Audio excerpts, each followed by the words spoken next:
And we always find like we find the non-traditional guys.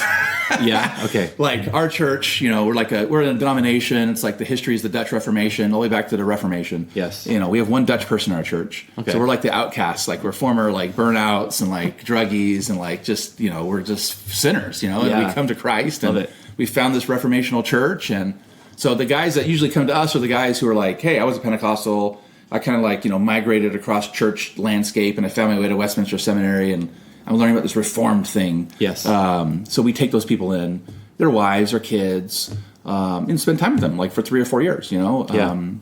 So, my wife and I, we think it's really important for us to welcome people into our home. And I'm here now. Yeah, you're here now. I'm here now. So it's besides just preaching and like modeling to people. Yeah. And giving them chances to preach, and then me giving them feedback, which is a big deal.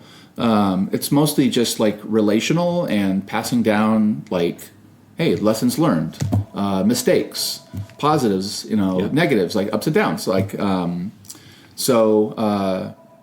kind of, like you pour your life into someone else. Paul says, I think it's in 2 Corinthians 8, like, I'm willing to be spent and to spend for your souls.